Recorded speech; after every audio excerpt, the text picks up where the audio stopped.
Beleza, pessoal, mas vou deixar isso para depois. Quem quiser saber alguma coisa mais sobre isso, a gente conversa mais para o final da aula, que hoje é a nossa segunda e última aula, né, sobre a nossa introdução, sobre esse pano de fundo, né, essas bases, esses fundamentos que vão nos acompanhar aí durante todo o semestre.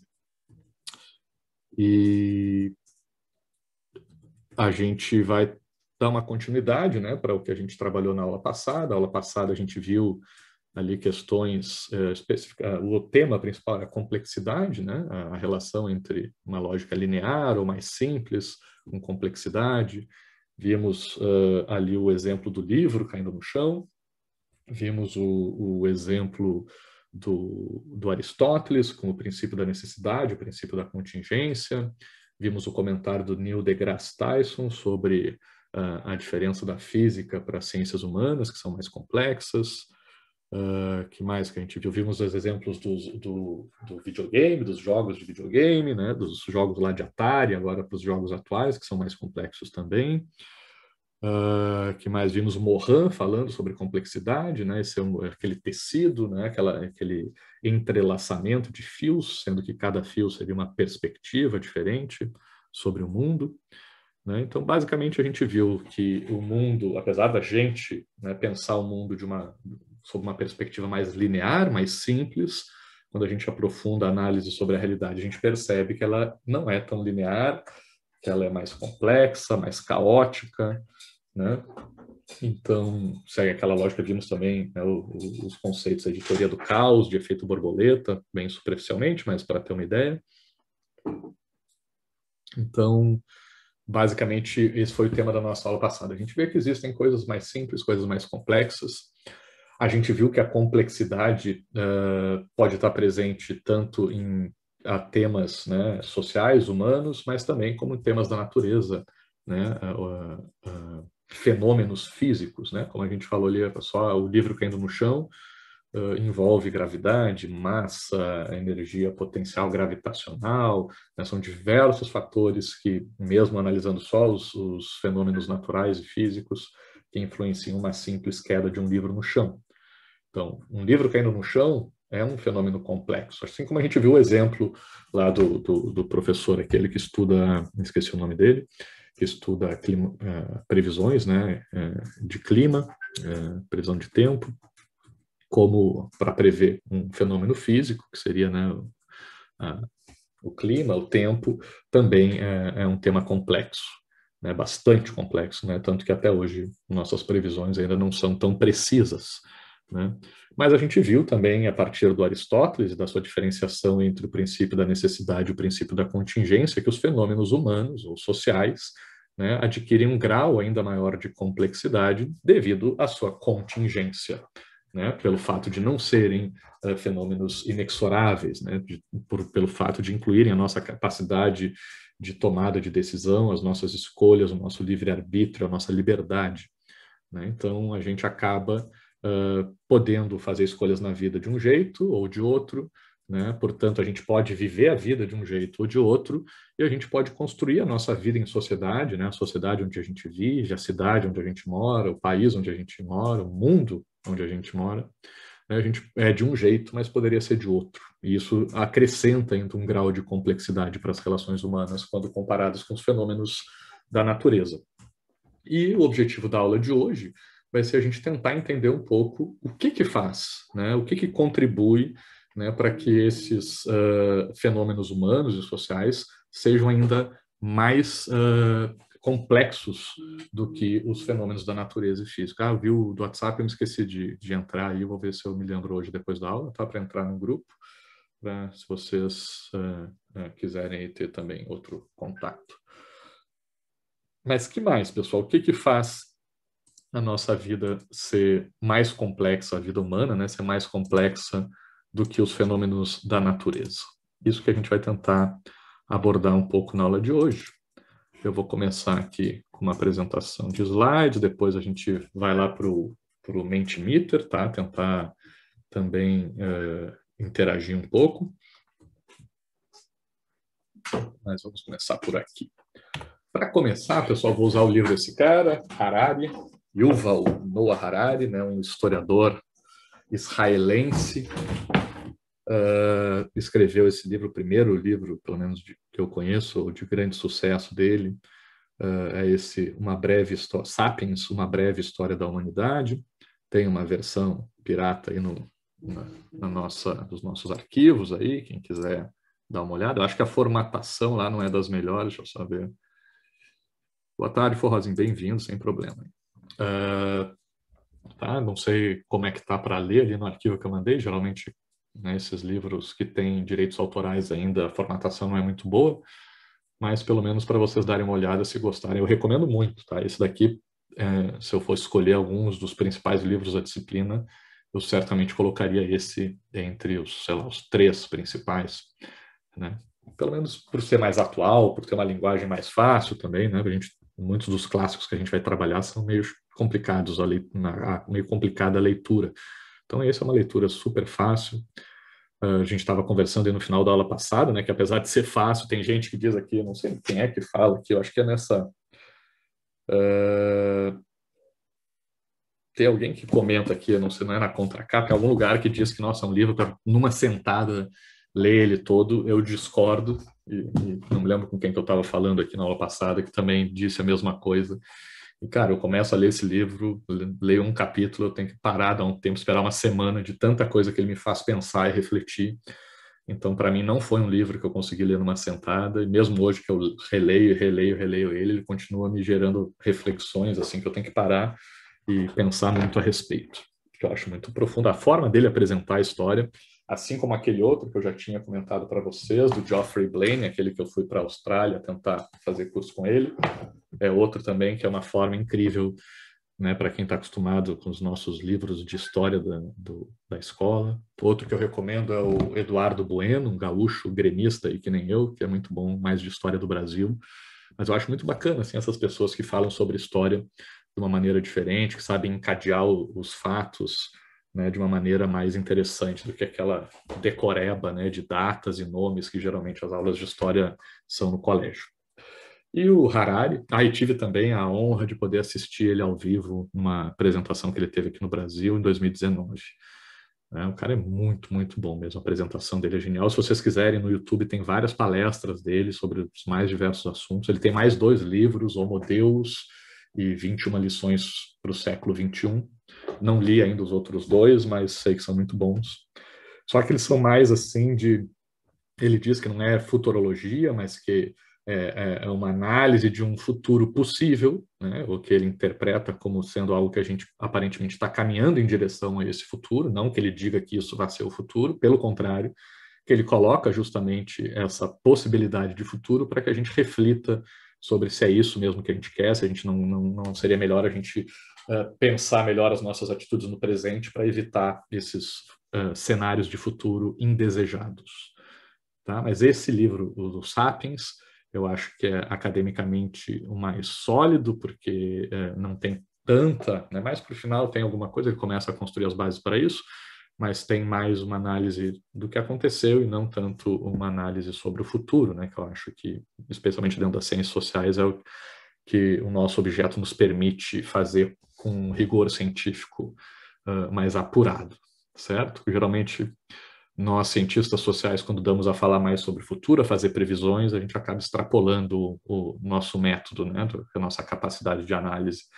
Não que a gente não possa fazer, mas que, né, como a gente viu, por ser um objeto complexo, fica mais complicado, né, mais arriscado trabalhar nesse campo da previsão. Nossa ciência não é tão exata, porque o nosso objeto é mais complexo do que os das exatas. Beleza? Eu vou fazer alguns recortes aqui, até acho que eu não me lembro, acho que foi o primeiro, o segundo, não me lembro se eu cheguei a botar o terceiro, acho que não, acho que eram só os 2 primeiros capítulos que eu coloquei na seleção lá para recomendar para vocês desse livro, apesar de eu recomendar, obviamente, o livro todo, tá? Mas mesmo quem não quiser ler o livro todo, se der uma lida nos 2 primeiros capítulos, já vai pegar basicamente tudo que eu vou falar aqui nessa nossa aula. O que o Harari nos explica? Ele começa até o livro com um quadro, né? Ele que é bem parecido com o que eu estou botando aqui.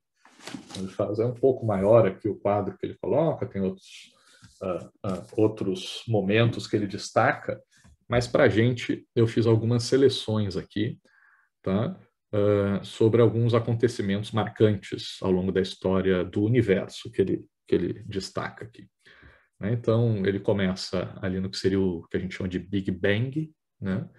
Que aconteceu aproximadamente há 13,5 bilhões de anos atrás, pessoal. Gente, um dos objetivos aqui desse começo da aula é tentar fazer com que a gente alcance ou chegue perto de ter uma noção do que é essa distância temporal que a gente está trabalhando aqui, tá, pessoal? Se a gente parar para pensar, né, a pandemia que a gente está vivendo agora do coronavírus, o novo coronavírus, né, não tem ainda nenhum ano. Né? E se a gente parar para pensar, olha quanta coisa já aconteceu, né, desde que começou esse nosso isolamento, todos os cuidados que a gente está tendo por causa dessa pandemia, né, não passou nem um ano. Né? Se a gente pegar, sei lá, se eu perguntasse para vocês, né, sei lá, o que foi, quais foram as principais causas da Primeira ou da Segunda Guerra, que foi o quê? Também menos de 100 anos, né? Da Primeira Guerra um pouco mais, Segunda Guerra um pouco menos de 100 anos para os dias atuais. Acho que já tem alguns de vocês que dizem, professor, não manjo muito, não entendo muito da Primeira Guerra ou da Segunda Guerra. Não faz nem 100 anos, né, que isso aconteceu, a gente já não entende também. Ninguém lembrava da gripe espanhola, né, de 100 anos atrás, né, ou quase ninguém. Eu também não entendi de detalhes. Se a gente for falar lá da, né, Revolução Francesa, né, 200 anos atrás, né, também, né, talvez a gente cambaleie um pouco aí nas explicações.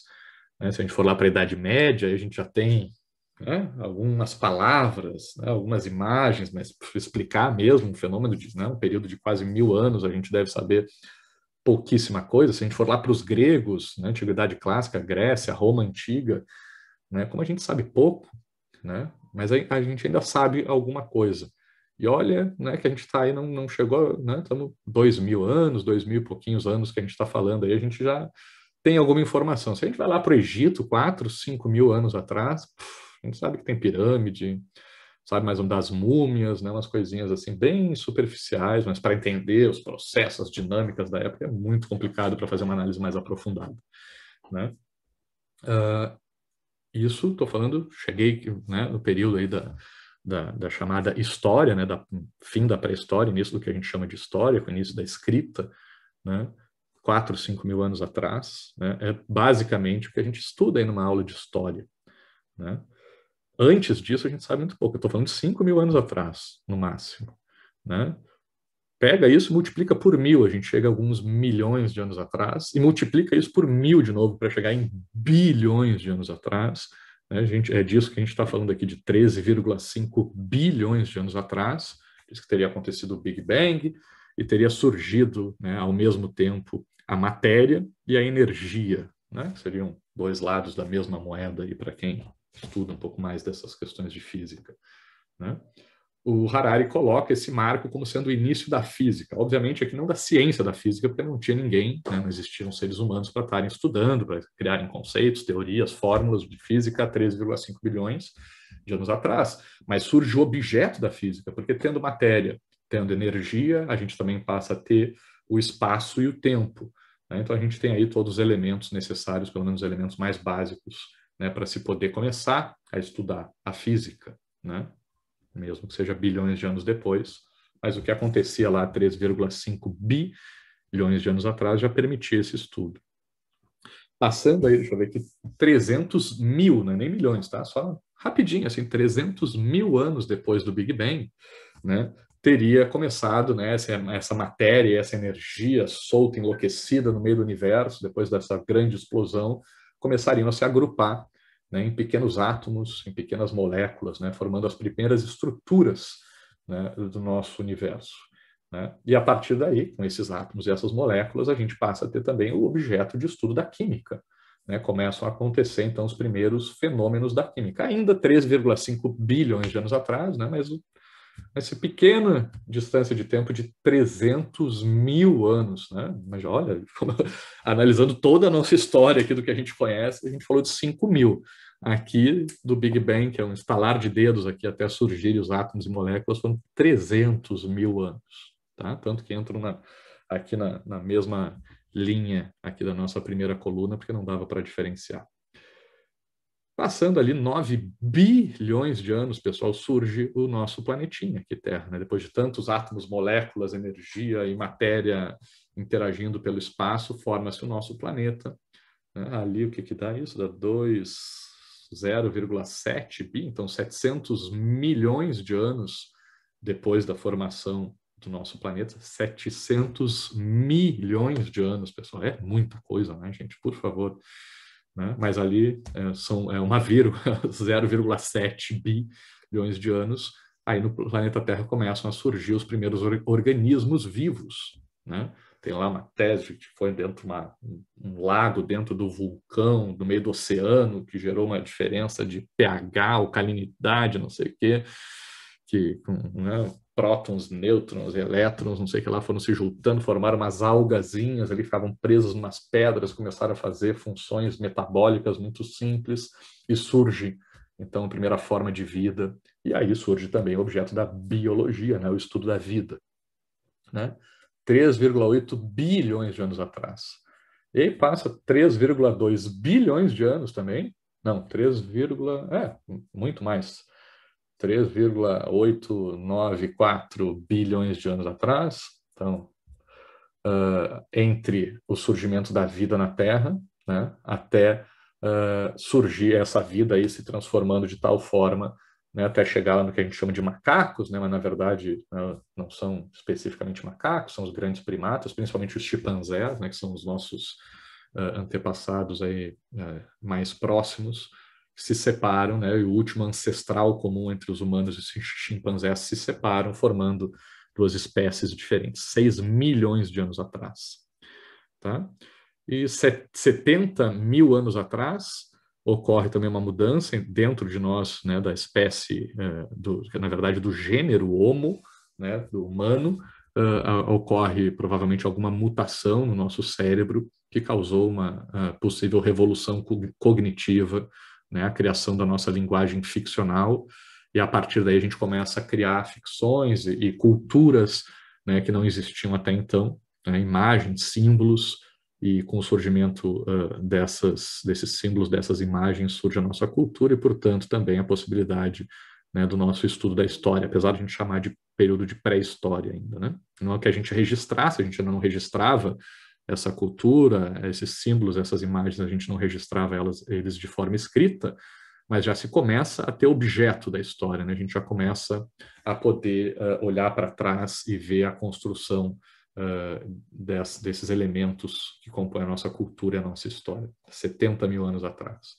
E 5 mil anos atrás começam a surgir aí, né, os primeiros reinos, as primeiras estruturas mais complexas de organização política, né, os primeiros sistemas de escrita, os primeiros sistemas financeiros, né, de trocas de valores através do uso do dinheiro. Tá, pessoal? Entender essa tabela aqui, esses acontecimentos, é importante para a gente poder entender o tema da nossa aula de hoje.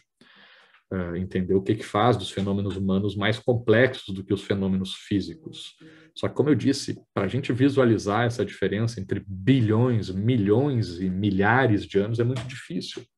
E, para isso, eu fiz uma analogia transformando, né, essas medidas de tempo em medidas de espaço. Na verdade, eu estou copiando, vocês comentaram na aula passada, a série Cosmos, né, originalmente do Carl Sagan, e tendo uma nova versão e atualizada apresentada pelo Neil deGrasse Tyson, acho que tem no Netflix, se eu não me engano.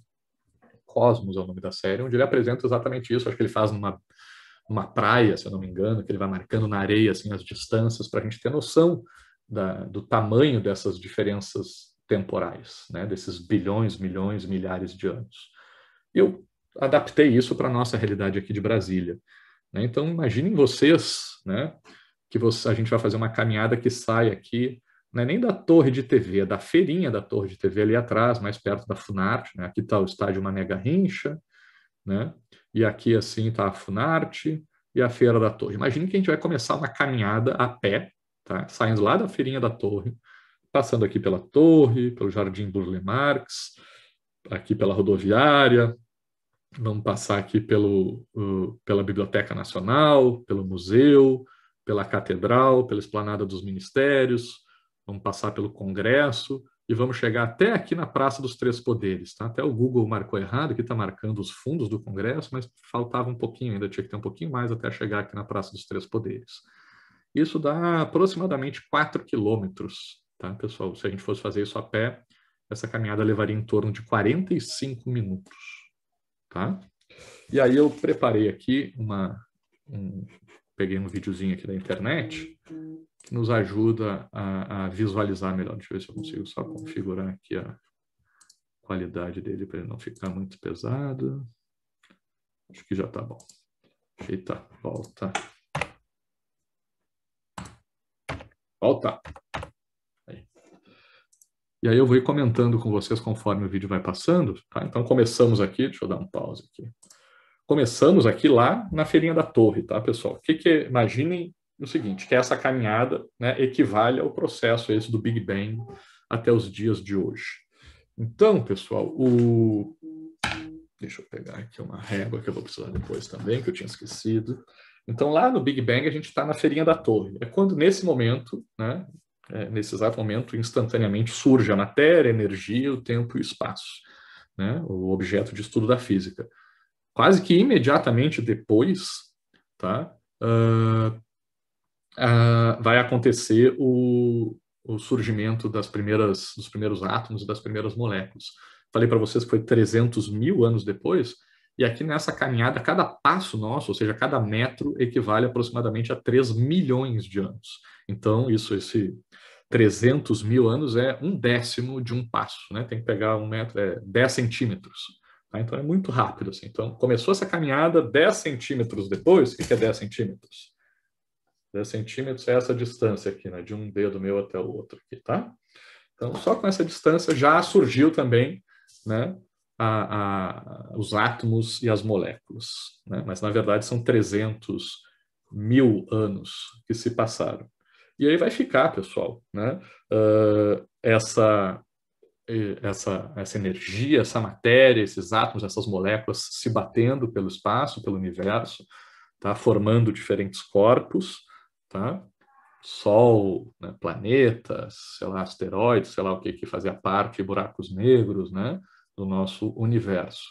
E toda essa caminhada, imagina, cada passo aqui é 3 milhões de anos, né? Isso aqui é um drone, né? Que está andando super rápido aí por cima de Brasília, passamos aqui o Jardim Burle Marx, estamos chegando na rodoviária, e nada, né, de muito novo aconteceu, a não ser o surgimento desses corpos no universo. Né?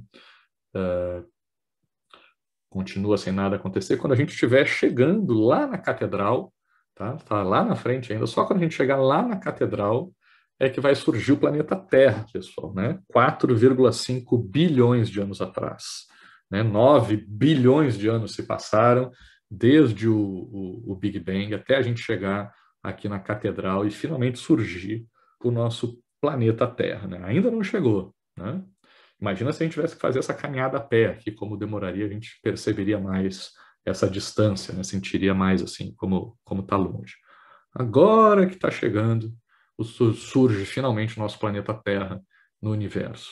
E um pouquinho depois, né, como eu falei, 700 milhões de anos depois, agora aqui por volta do estacionamento aqui do primeiro ministério, né, surge a vida no planeta Terra.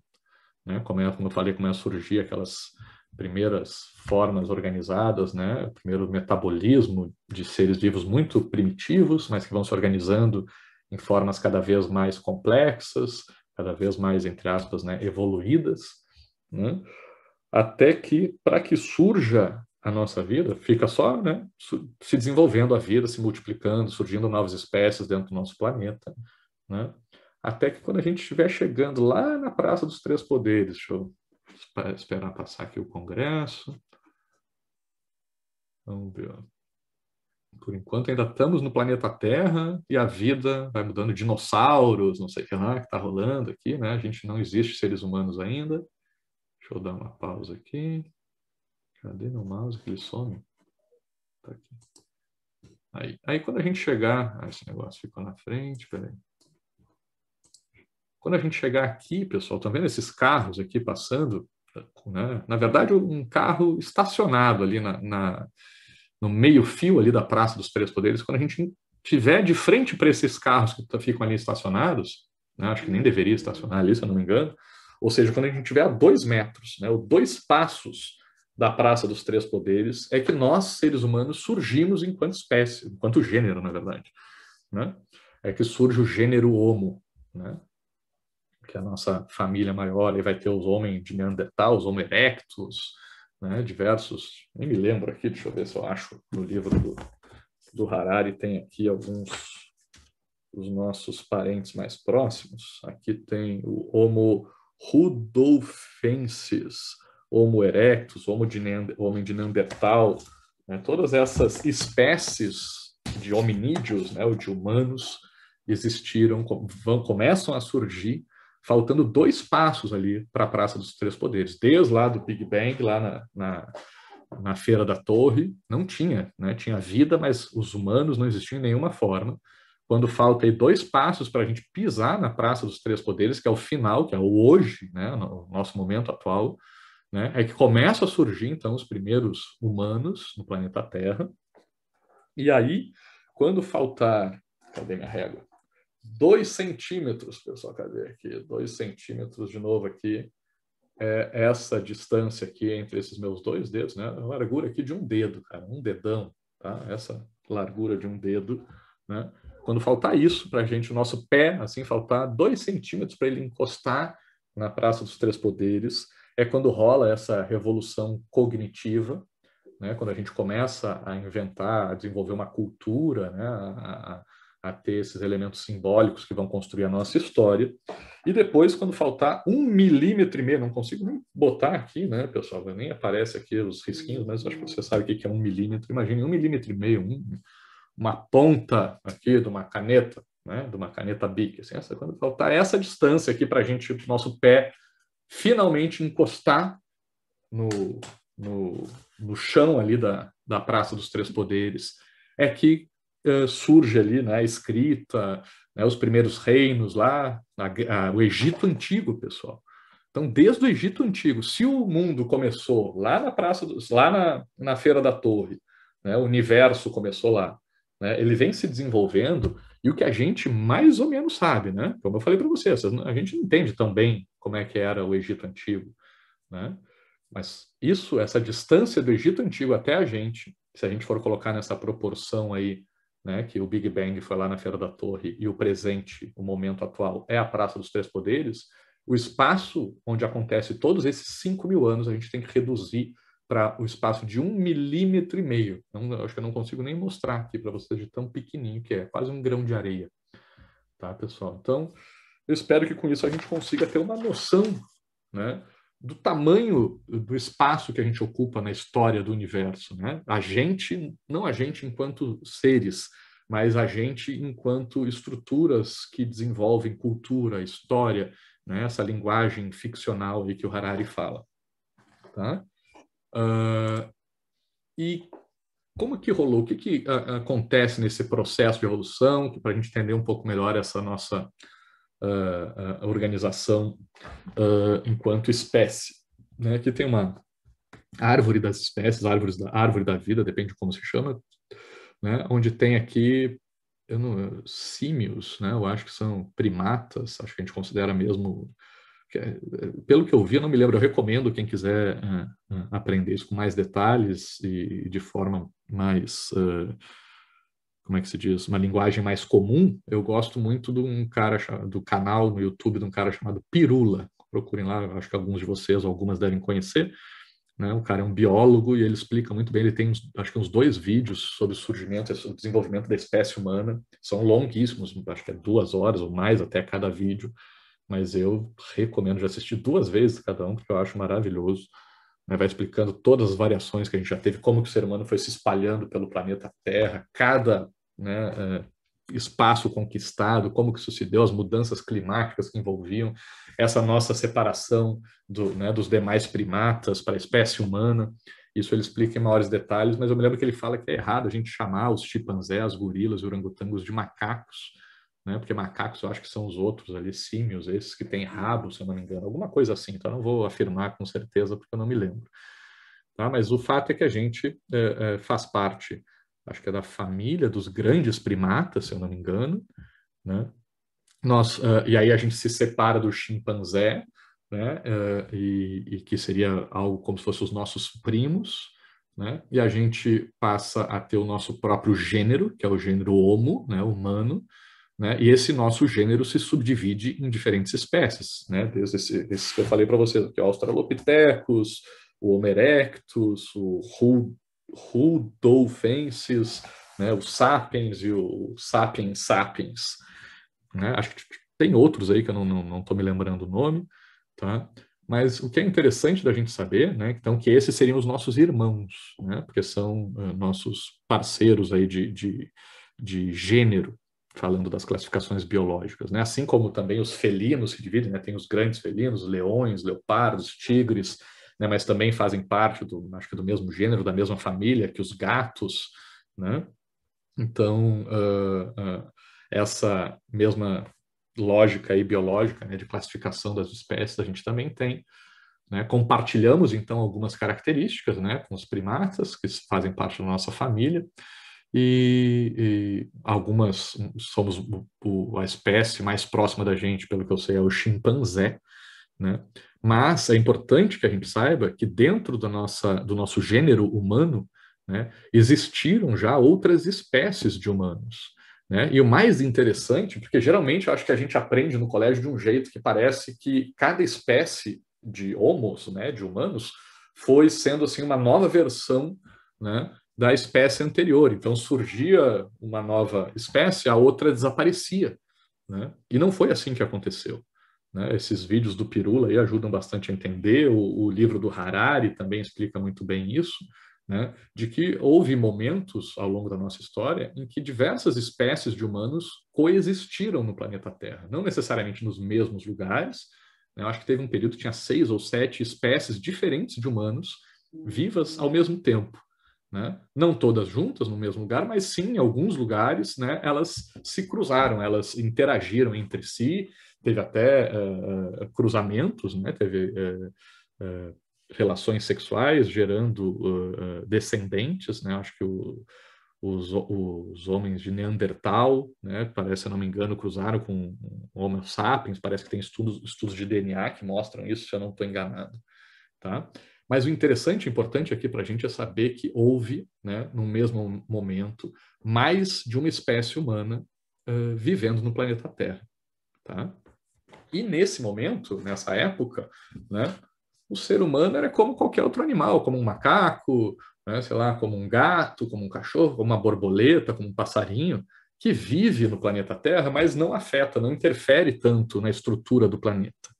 Né? Não tem tanto impacto no planeta como hoje a gente tem, né? Capaz até de destruir a própria sustentabilidade do nosso ecossistema. Mas até então não, a gente era meio que um bicho como outro qualquer, ali interagindo, né? Matando e sendo morto, né? Tratando de sobreviver. Se eu não me engano, né? Não me lembro aqui de detalhes de dados, mas acho que foi lá em torno de 200 mil a 100 mil anos atrás, né, que o Homo sapiens teria surgido na África, né, e teria tentado as suas primeiras incursões para o norte, né, tentando ir ali para o Oriente Médio e para a Europa, né, onde já existiam lá na Europa o Neandertal, o Homo erectus, mais para o Oriente Médio e Ásia e outras espécies humanas, né, de homos, mas não teria vingado, né, essa excursão do Homo sapiens para o norte. Eles não teriam se dado bem, teriam voltado para a África, 200 a 100 mil anos atrás, e somente 70 mil anos atrás teria acontecido alguma coisa com esses Homo sapiens, ainda lá na África, provavelmente uma mutação, né? Não se sabe, uma mutação no cérebro, alguma coisa aconteceu, não se sabe exatamente o que, né? Mas que teria feito com que esses Homo sapiens tivessem aquilo que o Harari chamou de revolução cognitiva, né? Acho que outros autores aí também usam esse mesmo termo, né? Que teria sido uma mudança na nossa forma de pensar o mundo, né? E que teria gerado a consequência de fazer com que esse Homo sapiens partisse de novo para essa excursão para o norte, para a Europa e para o Oriente Médio, para a Ásia, só que dessa vez tomando de conta todos esses espaços, né? Ganhando do Homo de Neandertal e das demais espécies de homos que existiam pelo planeta, levando inclusive à extinção dessas demais espécies de Homo. né? Então, teria sido nós, Homo sapiens, que teríamos extinto as demais espécies de humanos que existiam no mundo. Imaginem se hoje, né, pessoal? Se hoje a gente já tem tanta discussão, tanta conversa, né? O Harari também comenta bastante disso em algumas palestras dele, né? Se hoje a gente já tem essa discussão, né, de xenofobia, né, como eu comentei para vocês lá do professor australiano que não queria migrante na Austrália, né, os europeus aí, né, fazendo Brexit, criando barreiros norte-americanos, querendo fazer muro para não deixar os mexicanos entrarem, né, mesmo nós aqui no Brasil, né, tem gente que também tem preconceito aí contra outros latinos, que volta e meia migram, né, lá na Venezuela a gente tem essa crise migratória também aqui para o Brasil.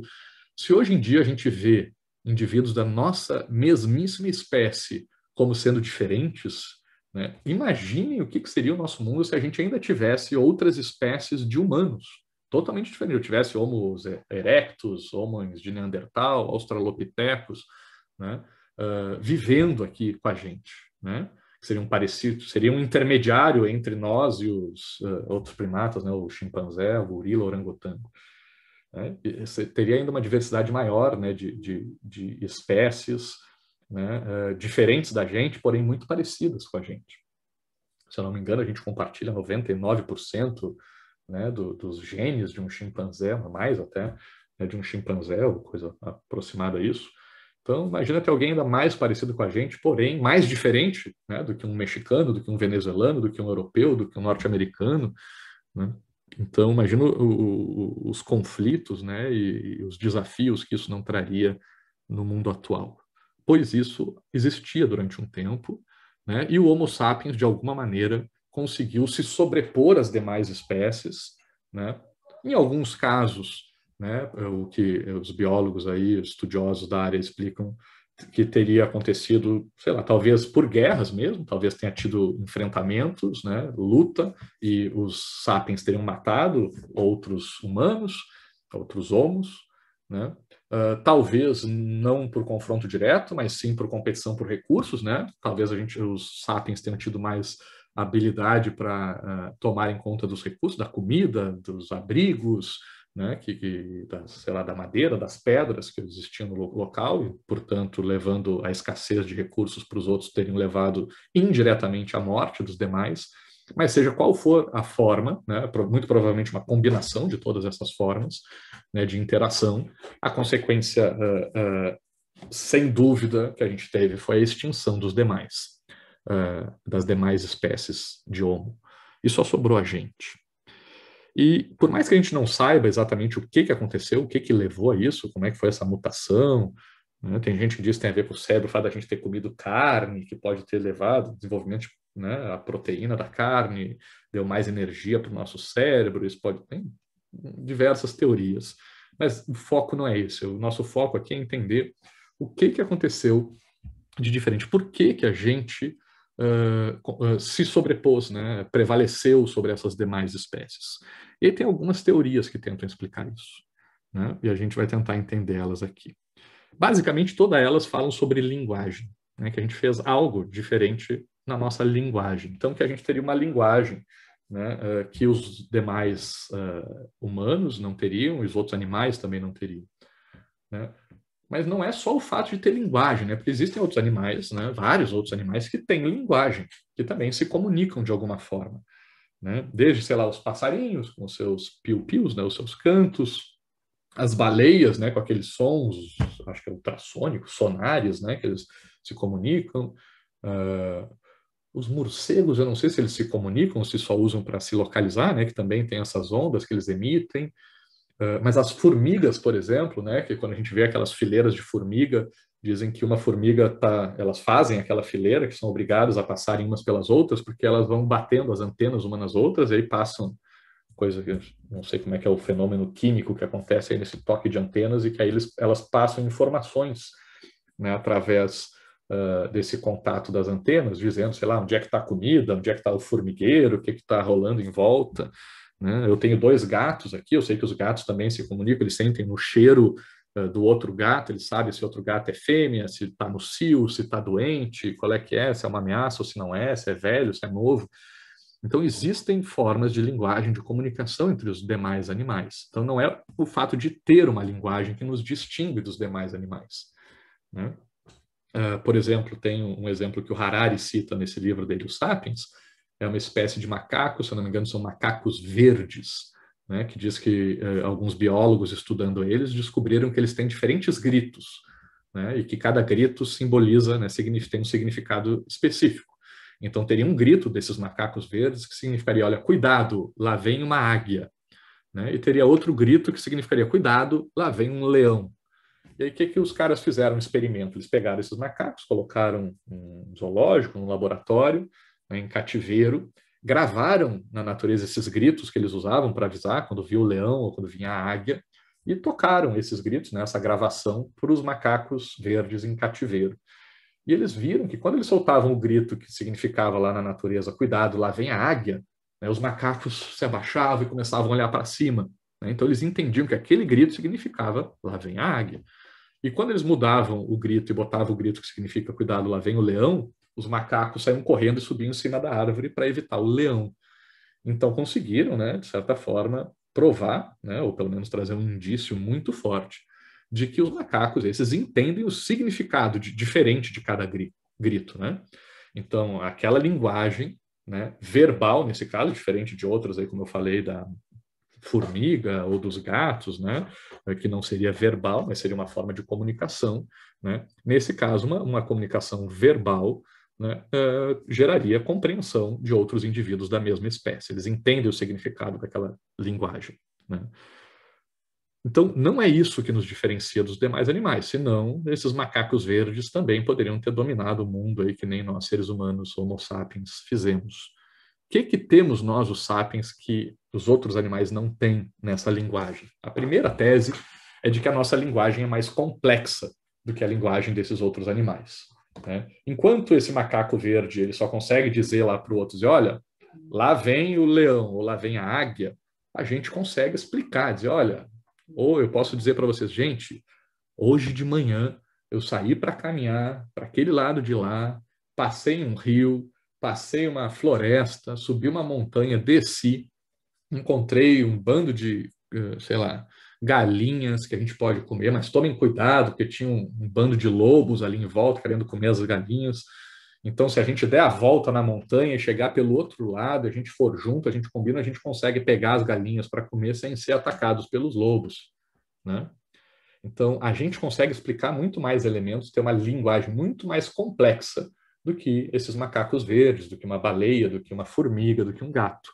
Então, a primeira tese seria de que o que a nossa linguagem nos distingue dos demais animais é a complexidade. A segunda tese diz o seguinte, que, olha, além de ser complexo, né, a gente tem uma outra característica, porque tem uma questão aí dos estudos também desses grupos de animais que diz o seguinte, principalmente de, acho que mamíferos, se eu não me engano, que a gente não conseguiria formar grupos com mais de 50 indivíduos, né? Teria um limite na formação de grupos de grandes mamíferos, né? Que seria em torno de 50 indivíduos, que se o grupo começa a ficar muito maior do que isso, as relações sociais entre esses indivíduos ficam tão complexas que ocorre um racha, começa a ter duas lideranças, né, dois líderes ali vão surgindo e vão competir pela liderança desse grupo, e se o grupo for muito grande, esse grupo se racha, e aí acabam se formando dois grupos menores. Tá? Então, que a complexidade das relações sociais, né, entre os indivíduos limitaria, né, a um número aproximado de 50 indivíduos entre os grupos. Mas que a gente humano, nós humanos, Homo sapiens, teríamos a capacidade de, nessa linguagem que a gente usa, além de complexa, a gente usaria essa linguagem complexa também para falar sobre outros indivíduos da nossa espécie, né? Então, a gente conseguiria, por exemplo, num grupo, né, a gente pode aqui, nossa turma aqui, a gente pode conversar e dizer, olha, né, eu conheci aqui um fulano, um colega de vocês, o cara não é um chato de galocha, o cara só incomoda, né, o cara fica fazendo pergunta inconveniente, o cara fica atrapalhando a aula, eu não gosto muito dele. Se a gente for montar uma turma semestre que vem, vamos montar a turma sem ele, vamos excluir ele do grupo. Ou podemos, o contrário, dizer, nossa, tem uma aluna que é maravilhosa, que sempre participa, faz perguntas maravilhosas, muito inteligente, muito participativa. Né? Se a gente for montar um grupo semestre que vem, vamos manter essa aluna no grupo. Então, essa capacidade nossa de falarmos sobre outros indivíduos no nosso grupo nos permite construir relações sociais mais sólidas, que permite que a gente construa grupos maiores do que esse número aí mágico aí dos 50 indivíduos. Tá? E essa teoria diz que isso viria da fofoca. Né? Nossa capacidade de falar sobre os outros, né, de fazer fofoca, permite que a gente monte estruturas sociais mais complexas. Né? O Harari até cita o exemplo ali no livro dele, quando ele fala sobre essa tese. Gente, parece piada, né? Dizer que a fofoca talvez seja uma característica que faça a nossa espécie se destacar no mundo. Mas quando a gente dá uma analisada, a gente vê que a fofoca é algo importante na nossa vida. Né? Você está aí na moda o tal do Big Brother, né? Então, o que é o Big Brother que não é fofoca, né? De uma pessoa sobre a outra, ficar comentando o que o outro fez. Né? O Harari cita no livro dele o exemplo de quando vocês acham que grandes professores, pesquisadores, né, renomados, param no intervalo de almoço, vão no refeitório comer, sobre o que vocês acham que eles ficam discutindo teses científicas e conceitos teóricos? Nada, fica contando, tu viu quem? O cara tá pegando não sei o quê, o cara, né, tá divorciado, a outra ali tá solteira agora, não sei o quê. É fofoca, gente, o que a gente gosta de fazer, né, em grande parte. Então, que a fofoca seria algo importante dentro da nossa espécie, dentro da nossa estrutura de linguagem, que talvez outros animais não façam, né, falar sobre os demais indivíduos. E essa fofoca permitiria, então, a construção de estruturas sociais mais complexas e mais sólidas, maiores também, né? Porém, né, o objetivo dessa nossa explicação da aula de hoje é chegar na terceira explicação, que é a ideia de que nós, seres humanos, temos uma característica única dentro dessa nossa linguagem complexa e que permite a fofoca, mas, além disso, a gente desenvolveu, com essa linguagem complexa, a capacidade de criar coisas que não existem, a linguagem ficcional, pessoal. Né? Essa estátua aqui, uma estatueta, é feita de marfim. Um homem-leão, uma mulher-leoa, foi encontrado numa caverna em Stadel, que fica na Alemanha. Ela é de aproximadamente 32 mil anos atrás, essa estátua, tá? Mas o que ela nos mostra? Ela nos mostra uma escultura que tem uma cabeça de leão e um corpo de humano, bípede, né, com pernas e braços. Então, nos mostra que há 32 mil anos atrás, nós, seres humanos, já estávamos misturando, né, o corpo humano com o corpo de um animal, que é algo que a gente sabe que não existe na natureza. Então, a gente estava inventando, né, esses seres antropomórficos, acho que é uma coisa assim, não esqueci a palavra, mas é essa mistura, né, de animais e bichos. Então, isso já seria uma ficção, né? Não existe homem-leão ou mulher-leoa na natureza, e nós, seres humanos, há 32 mil anos atrás, já estávamos começando a inventar isso. E qual é a importância disso? A importância é de que, com essa ficção, essa criação de coisas que não existem através da linguagem, nos permite pegar esses grupos sociais, né? Essas sociedades de indivíduos, de Homo sapiens, e criar símbolos, simbologias, razões e motivações para esses indivíduos que outros animais não conseguem fazer. Né? Então, esse povo aí que vivia nessa caverna de Stadel, lá na Alemanha, 32 mil anos atrás, talvez, né, não sei se é isso, mas talvez eles tivessem nessa figura do homem-leão, da mulher-leoa, uma deusa, né, um deus que eles acreditavam proteger a sua caverna, né, que eles acreditavam que estivesse guiando eles em algum caminho, dando alguma razão para suas vidas, que se eles fossem lutar a batalha lá contra, sei lá, os homens de Neandertal que estavam à sua volta, né, eles estariam sendo protegidos por esses deuses, ou essas deusas, né, e isso é capaz de criar um sentimento de coletividade, de razão, de destino, de justificativa, de motivo para existir, que talvez tenha nos estimulado, nos dado mais força, mais vontade de correr atrás das coisas, de alcançar outros objetivos e outras coisas. Então, de acordo, né, com a explicação do Harari, essa seria a importância dessa linguagem ficcional no nosso processo de desenvolvimento enquanto espécie. A gente cria significados, a gente cria razões que outros animais não têm. Isso permite que a gente construa sociedades mais complexas, né, e maiores, né, com grupos maiores. A gente tem aí, né, bilhões de pessoas vivendo no planeta Terra, né, e países, sei lá, grupos, coletividades aí de milhares, né, milhões de pessoas, tá? Que de uma forma ou de outra convivem numa relativa harmonia, né? Essa linguagem ficcional que vem lá do homem-leão, da mulher-leoa, a gente pode encontrar nas mais diversas áreas, né? Como eu falei ali, a ideia de Deus, né? Quando a gente, enquanto espécie, descobre, toma consciência, né, de que somos seres finitos e de que um dia todos iremos morrer, né? A gente, muito provavelmente, a partir dessa ideia da nossa própria morte, corre atrás, né, de um consolo para isso, né? Que talvez tenha nos levado a criar a ideia de vida após a morte e da existência de uma figura, tipo um deus ou de vários deuses, né, que nos confortem, né, diante dessa ideia de que um dia todos vamos morrer. Mas, falando aqui academicamente, né, e fazendo essa análise mais racional aqui, não religiosa, né, e não emotiva sobre as coisas, muito provavelmente Deus não exista, né? Por outro lado, a gente também criou símbolos, né? Como falei para vocês, a criação ali aproximadamente 5.000 anos atrás, né, das moedas de troca, né, dos sistemas financeiros, né, dos sistemas de dinheiro, né, de medida, né, de valor, criaram também a ideia de, né, de que um círculozinho de metal tem algum valor, uma folha, um pedacinho de papel vale alguma coisa, que às vezes a gente consegue trocar, né, por coisas incríveis. Né? Algo que não tem valor, não dá para comer dinheiro, mas eu consigo trocar por comida que pode matar minha fome, minha sede e me manter vivo.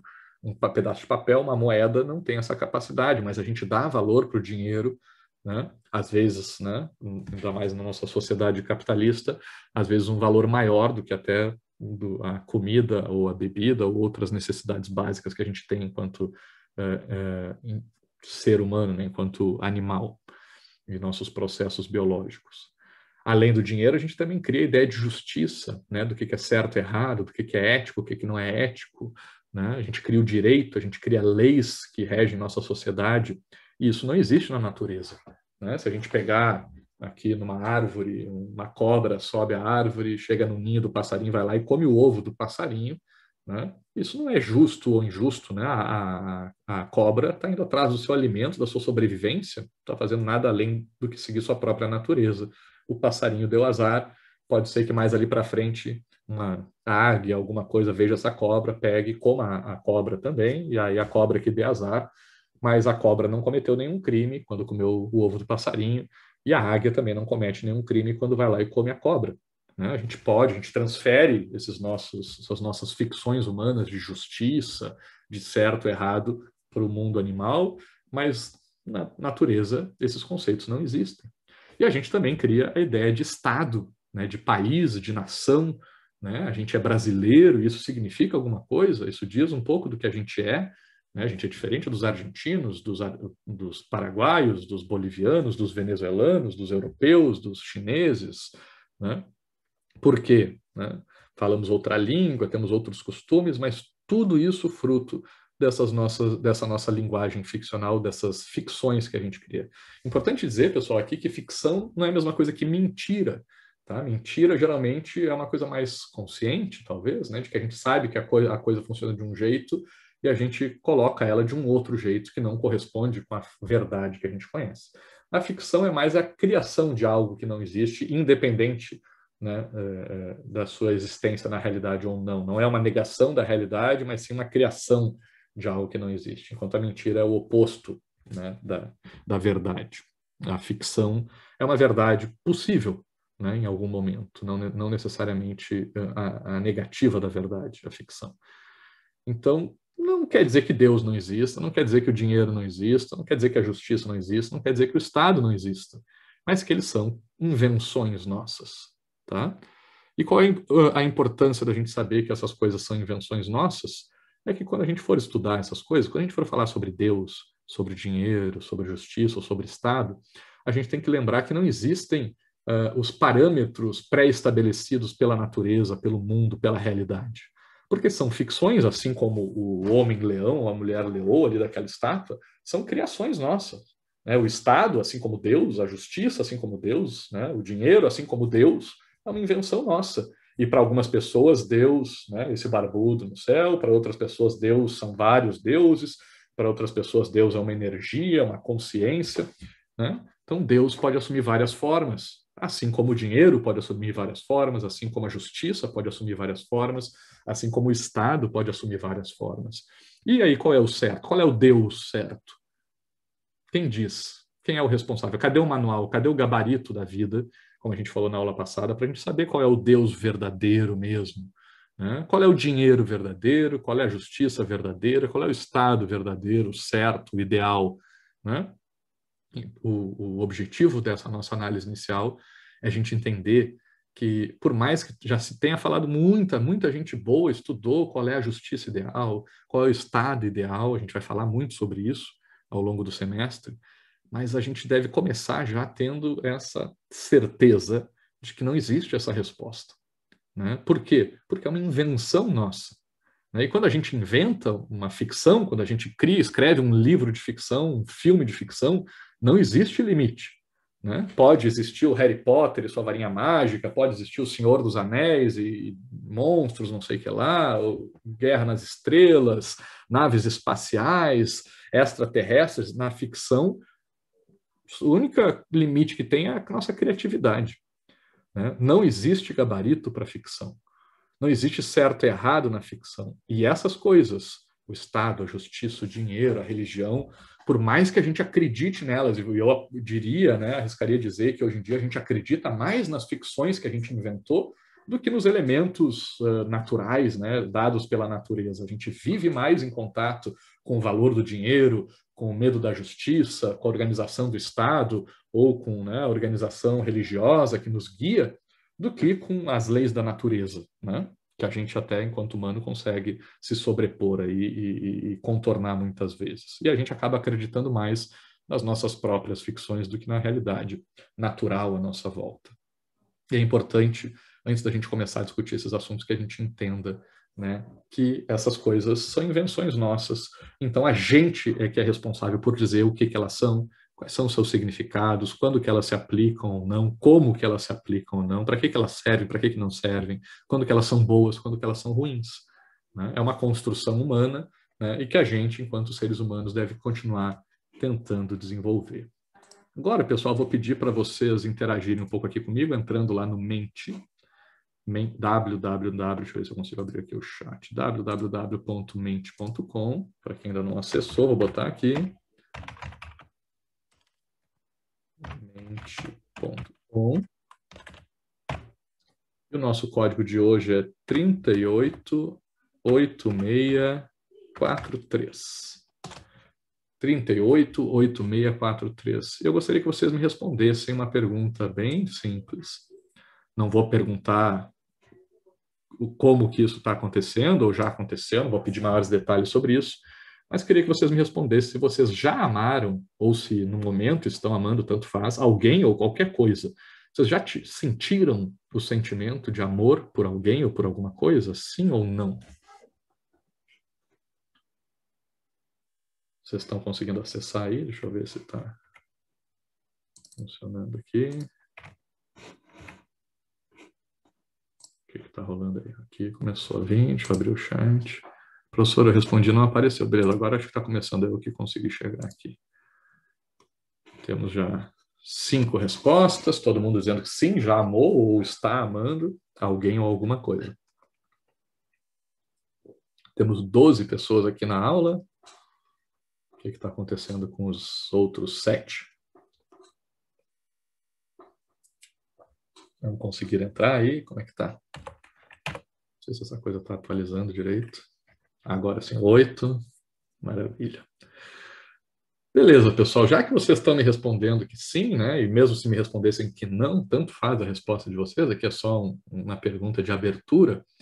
né? Independentemente de vocês já terem amado, estarem amando alguém ou alguma coisa, ou não, nunca terem tido esse sentimento, eu queria que vocês me respondessem em uma palavra. O que que é amor? O que que é esse sentimento que vocês, os 8 que responderam e disseram que já sentiram?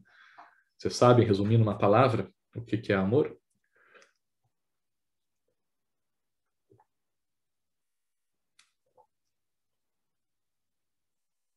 De novo, tá, pessoal? Tentei fazer que nem nas outras aulas lá, de tentar usar o poder de síntese de vocês aí para colocar numa palavra só. Vocês estão demorando para botar ou será que o negócio não está atualizando? Agora está vindo. Dor, gostar, sentido, emoção. Deixa eu tirar esse negócio aqui da frente para ver quantas pessoas já responderam. 4 só mesmo. Vamos lá, pessoal. Digam aí numa palavra o que que é, o que que significa esse sentimento que vocês disseram que já sentiram.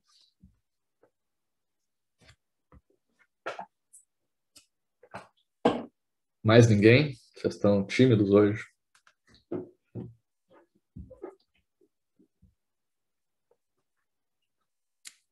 Bom, vamos trabalhar. Deixa eu ver se é o slide que não está atualizando. Não.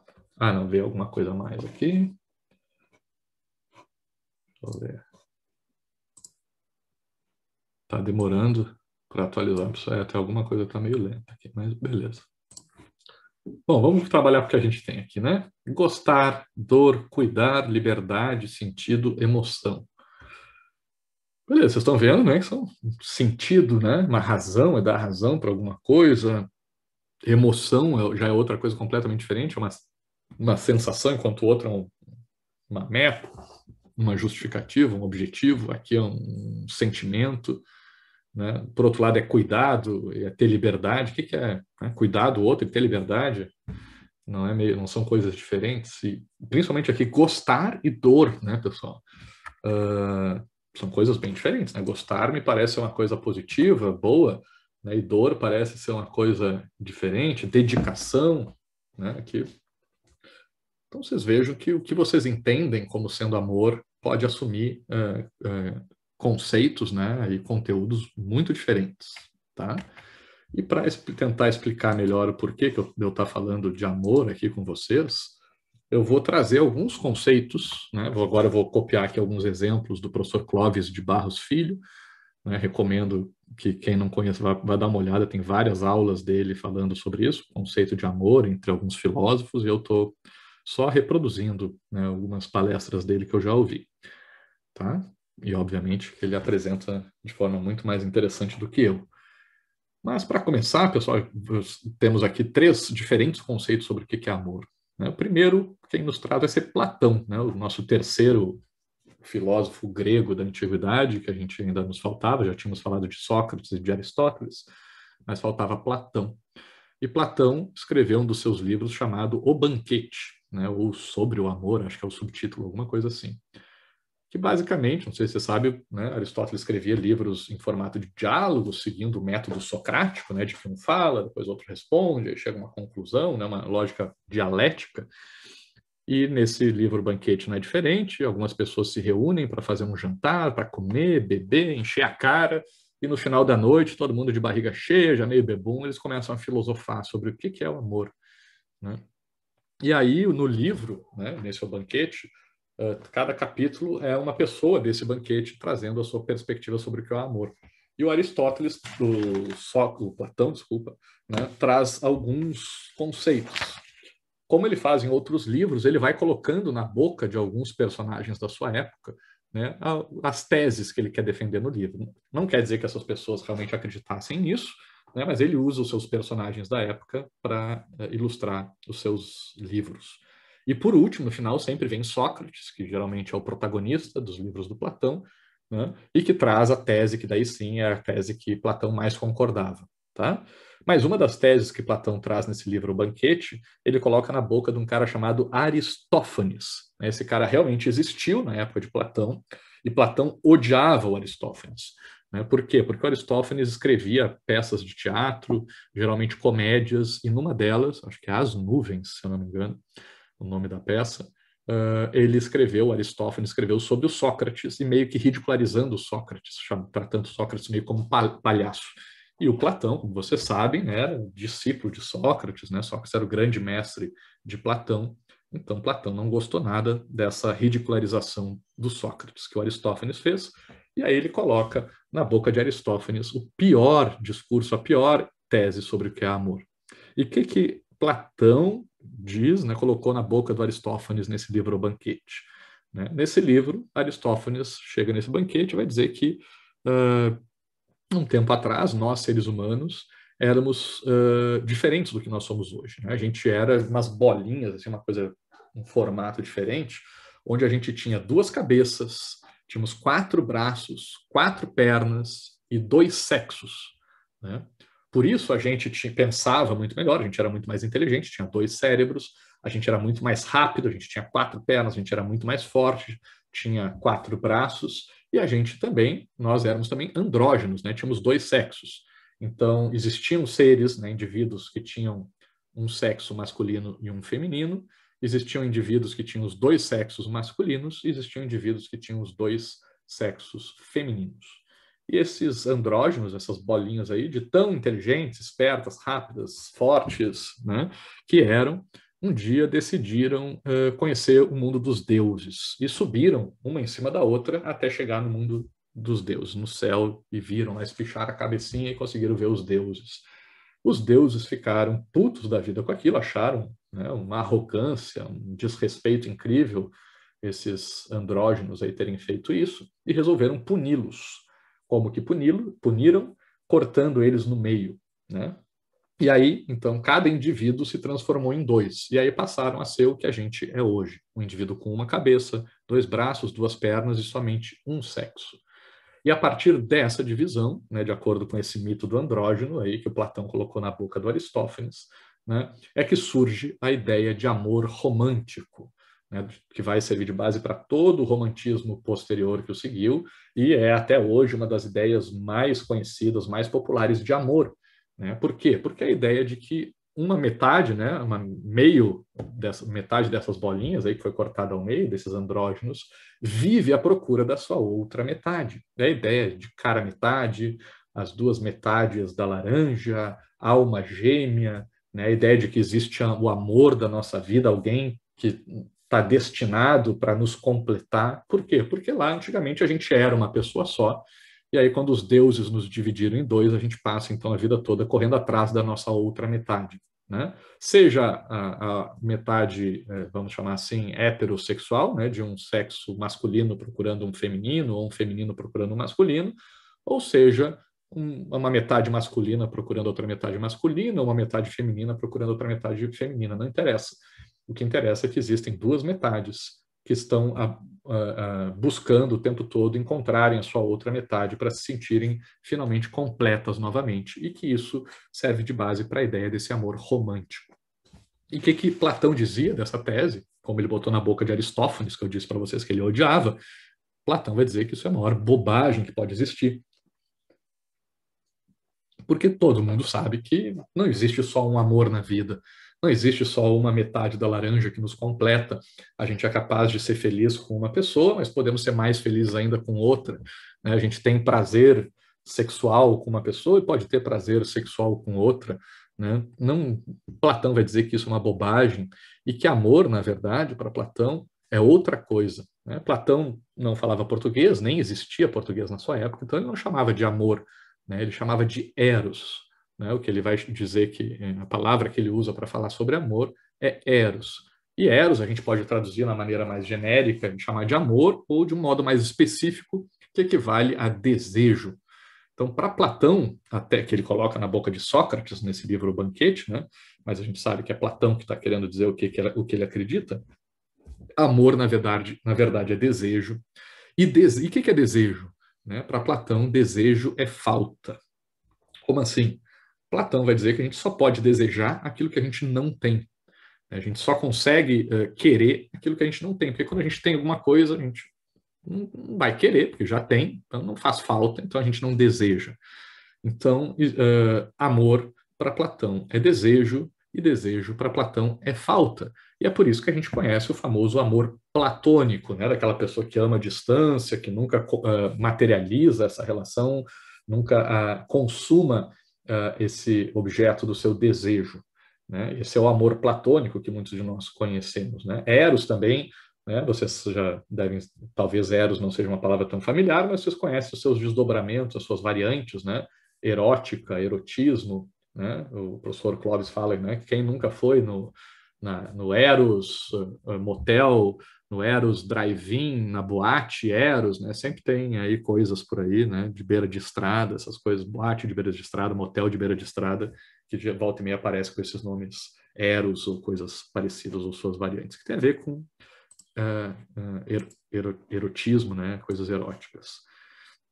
Porque tem a ver com desejo, tá, pessoal? E para ele, isso sim é que é amor, né? É a gente desejar aquilo que a gente não tem. Então, uma coisa curiosa sobre essa visão de Platão sobre o desejo, né? De acordo com a ideia de Platão sobre amor, eu não posso amar minha esposa, né? Pelo menos não estando com ela do meu lado. Talvez eu possa amar minha esposa se eu estiver numa viagem longe dela e sinta a sua falta e, portanto, a deseje. Mas hoje à noite, quando eu for deitar na minha cama do lado da minha esposa, eu não vou poder amá-la, né? Porque eu a tenho e isso acaba com a minha falta e, portanto, acaba com o meu desejo. Né?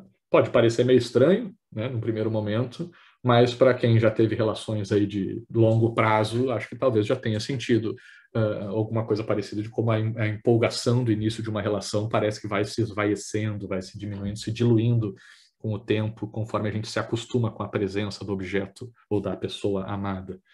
Né?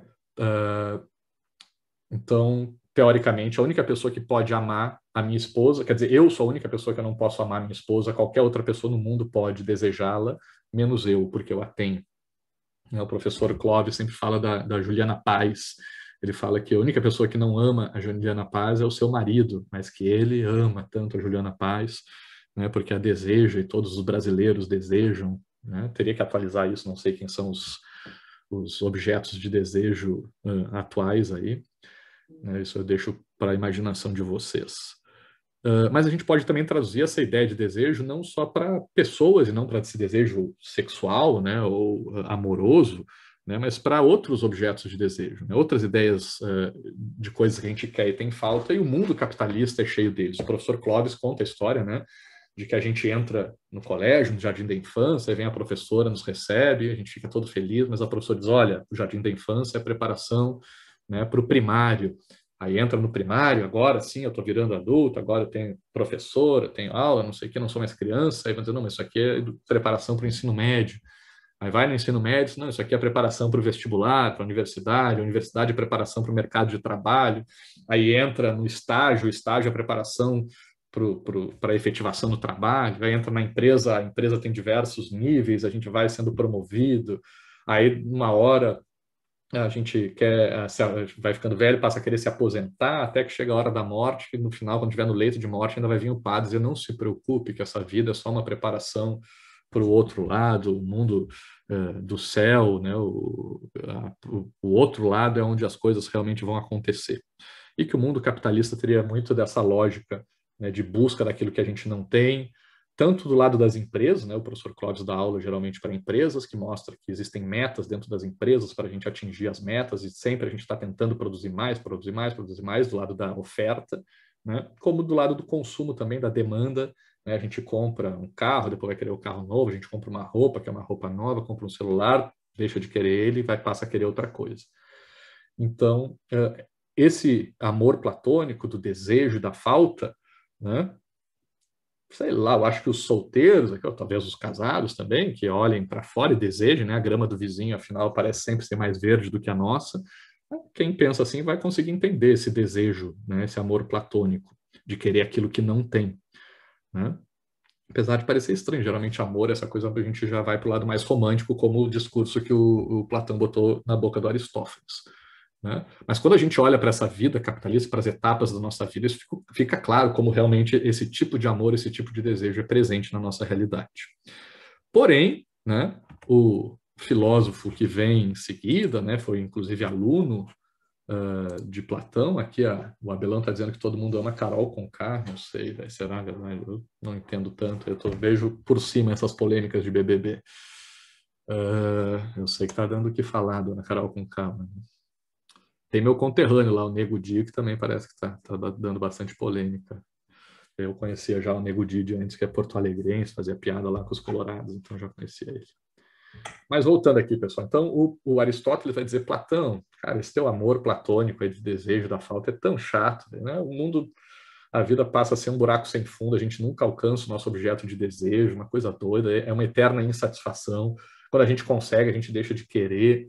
Então é a receita da frustração, esse amor platônico, né? Porque ou tu deseja porque não tem, e quando tu tem, tu não deseja mais, acaba o amor, então tu nunca está satisfeito, né?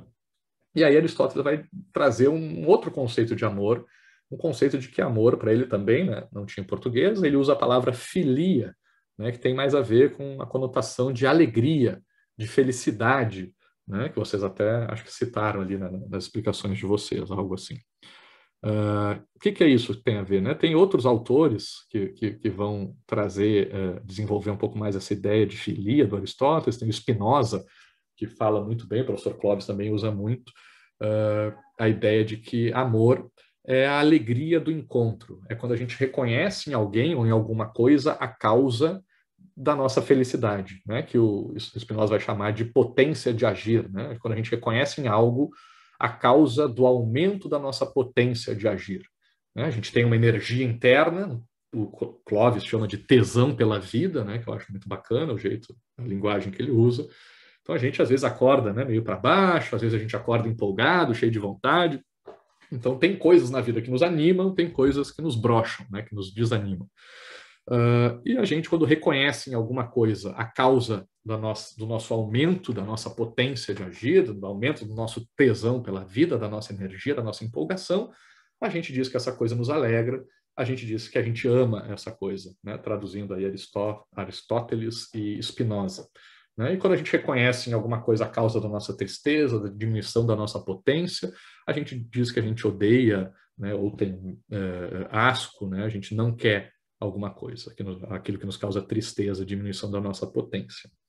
Tá? Então, vejam que enquanto amor para Platão é desejo, é falta, né? Para Aristóteles e para Spinoza, amor é alegria pela presença, pelo ter.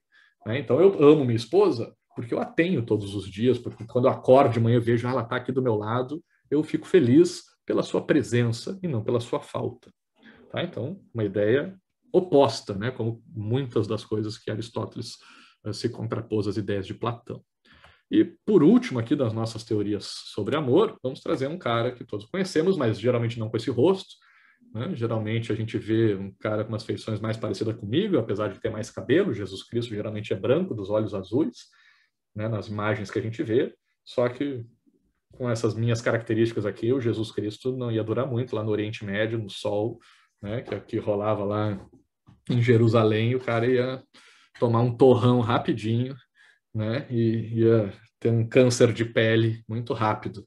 Então, a gente sabe, né, falando não religiosamente, mas falando aqui mais cientificamente, que a figura histórica, o personagem histórico Jesus Cristo, né, não das igrejas, das religiões, né, tinha uma feição muito mais parecida com essa imagem aqui. Né? E Jesus Cristo vai divulgar essa ideia que a gente conhece do cristianismo, né? De ame o próximo como ame a si mesmo, respeitar o próximo, né? E traz uma ideia de amor, também não falava português, né? Ele usou a palavra ágape para falar de amor. E ágape, né? No geral também a gente pode traduzir como amor, mas no específico a gente poderia traduzir como algo como doação, né? Doação ao outro, se dar, né? De se entregar. Tomás de Aquino escreveu no seu livro Suma Teológica, né, que no amor de Jesus, né, o conceito de amor em Jesus, ocorre uma mudança no eixo de gravidade da relação amorosa, que se desloca da própria pessoa para a pessoa amada. Né? Por quê?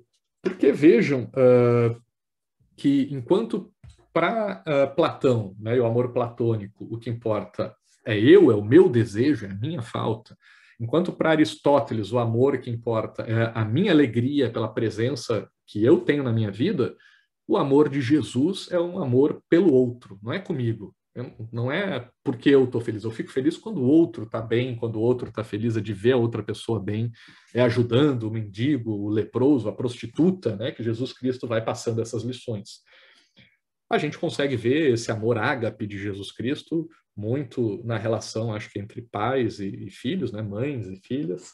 Eu agora sou pai, falei para vocês, tenho um filho de 1 ano e meio, então para mim isso fica muito claro. O próprio professor Clóvis cita o exemplo de uma filha dele que teve, quando pequena, né, uma síndrome de Kawasaki, que diz que é muito parecido com o que está rolando aí com algumas crianças pós-Covid, né? É muito raro, mas que rola, isso que é uma inflamação generalizada, algo terrível, assim, o medicamento parece que é muito parecido com o coquetel que se dá para AIDS, ou se não é, acho que é o mesmo, né, do HIV, o tratamento, então é algo pesadíssimo, que diz que ou a criança morre até não sei que idade, 4, 5 anos, ou cura para sempre. E que daí nessa época o professor Clóvis dizia, olha, né, ele pedia para Deus lá, me leva, né, rezava, dizia, eu troco minha vida por ela, salva ela e pode me levar 1000 vezes, mas salva ela. Né? E eu imagino que se eu passasse por uma situação parecida também teria esse sentimento. Né? Então, não sei se algum de vocês, alguma de vocês já tem filhos, mas isso é uma sensação que a gente tem, ou de repente vocês têm pelos pais de vocês, pelos irmãos, pelos amigos, pela pessoa amada, né? Essa sensação de, cara, querer dar a vida para ver a outra pessoa bem. Nós, professores, temos um pouco disso também com nossos alunos, nossas alunas, né, da gente querer ver as pessoas, né, também se dando bem. Eu acho que é uma coisa bacana que rola nessa relação aí professores-alunos, porque é um pouco desse sentimento também de doação, né, de querer ver a outra pessoa crescendo, se desenvolvendo. Né? Não tem muito a ver comigo, né, tem a ver mais com o outro, por isso que o Tomás de Aquino fala dessa transferência, né, do eixo de si para o outro, dessa relação amorosa. Por que desses exemplos aqui, pessoal? Para vocês verem, então, que o conceito de amor, né, que vocês disseram, e pelo menos quem respondeu, todos disseram que já tinham amado, que estavam amando, né, pode variar. O que é, né, o amor? Quando vocês responderam, vocês estavam pensando no amor do desejo, no amor da alegria ou no amor da doação? Né? Pode variar. E fica aí também como dica, aí, se vocês quiserem usar, né, de chaveco aí numa balada, num barzinho, num boteco com alguém, acho que é um bom tema aí para a gente poder trocar uma ideia, quebrar um gelo com alguém, dizer aí, né, tu me ama como Platão, como Aristóteles ou como Jesus Cristo. É uma boa forma de gerar bastante assunto para passar a noite toda conversando. Acho que dá um bom chaveco, pelo menos se a pessoa curtir esses assuntos. Beleza, pessoal? Mas por que eu estou falando disso? Né? Porque aqui o amor também é uma linguagem ficcional. Né? Os animais não amam. Né? Os animais, né, pelo menos pelo que a gente entende, protegem seu filho para proteger a continuidade da espécie, mas não teria essa noção de amor. Amor é um nome, é um conceito que a gente criou para explicar um sentimento. E como a gente viu, né, o sentimento que Platão explica com a palavra amor é diferente do sentimento que Aristóteles explica com a palavra amor e é diferente do sentimento que Jesus explica com a palavra amor. São sentimentos completamente diferentes. Né? Assim como quando a gente fala de Deus, a gente pode estar falando de coisas muito diferentes. Assim como a gente fala de dinheiro, justiça ou Estado, a gente pode estar falando de coisas muito diferentes, porque assim como os outros exemplos que eu dei, amor também é fruto da nossa linguagem ficcional, pessoal. E agora eu queria levar vocês para uma última parte da nossa aula, que é para explicar por que essa linguagem ficcional torna a nossa discussão, as nossas relações humanas tão mais complexas do que os fenômenos da natureza. Porque qual é o elemento básico da ficção, pessoal? Né? O que é a ficção, como eu falei para vocês? É uma invenção de algo que não é mentira. Né? Então, ele não é a negação da verdade, ela é uma possibilidade de verdade. É uma realidade alternativa, possível, né, que pode vir a acontecer. É tipo o exemplo aquele de física, né, o gato de Schrödinger, algo assim, né? Não sei se vocês conhecem, tem uma caixa onde tem um gato, aí tem um veneno lá dentro que vai ser liberado ou não, a gente não sabe se o veneno foi liberado ou não, então a gente não sabe, antes de abrir a caixa, se o gato está vivo ou está morto. Né? Então, potencialmente, enquanto a caixa está fechada, o gato está vivo e morto ao mesmo tempo. É isso que aquele fenômeno, que aquele experimento, né, tenta explicar. Que enquanto a gente não abre a caixa, né, o gato está potencialmente vivo e potencialmente morto. Ele alterna, é uma oscilação entre essas duas realidades possíveis. E a linguagem ficcional cria isso também. Quando a gente fala que existe um Deus barbudo que fica lá nas nuvens, a gente cria uma tensão nessa história, nessa linguagem ficcional, entre o ser e o não ser. A gente cria essa dúvida na cabeça do outro, e aí? É verdade ou não é? Deus existe ou não existe? Não sei. Ele potencialmente existe, ele potencialmente não existe.